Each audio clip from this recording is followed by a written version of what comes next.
गतकाली संध्यारे पुरीर सुनामधन्य शिक्षा अनुष्ठान दि लिशियम पक्षर चलित वर्ष युक्त 2 कला एवं विज्ञान में सफलता अर्जन कर छात्र छात्री मानू संबर्धना सहित पुरस्कार वितरण कर पुरस्कार वितरण उत्सव में मुख्य अतिथि भाव पुरी सदर पूर्वतन विधायक जयंत कुमार षडंगी सम्मानित अतिथि भाव राज्यपाल पुरस्कार प्राप्त अवसर प्राप्त प्रधान शिक्षक केलुचरण जेना सहित वरिष्ठ शिक्षाविद माने मंचासीन होई महाप्रभु निकट में प्रदीप प्रज्वलन पूर्वक पुष्पमाल्य अर्पण करथिले। पर अतिथि मानक पुष्पगुच्छ एवं मोतरिया प्रदान कराई संबर्धित कर अनुष्ठान अध्यक्ष स्वागत भाषण प्रदान कर चलित वर्ष विज्ञान में प्रियदर्शी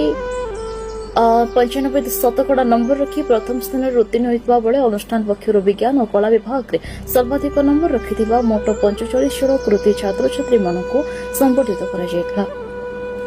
कार्यक्रम में छात्र छात्री मानक सहित अभिभावक एवं अनुष्ठान शिक्षक और शिक्षयित्री माने अंशग्रहण कर छात्र छात्री मानक उत्साहित करथिले।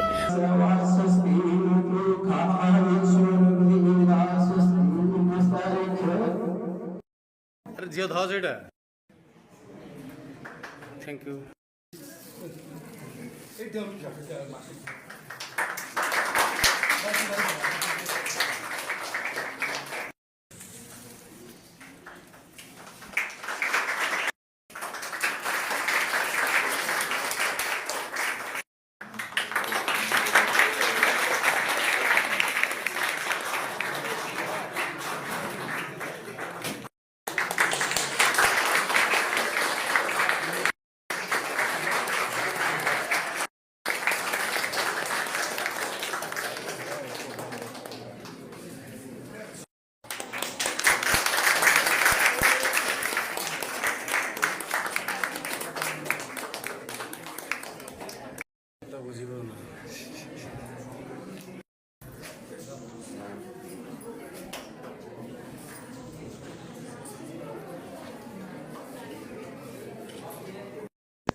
Friend.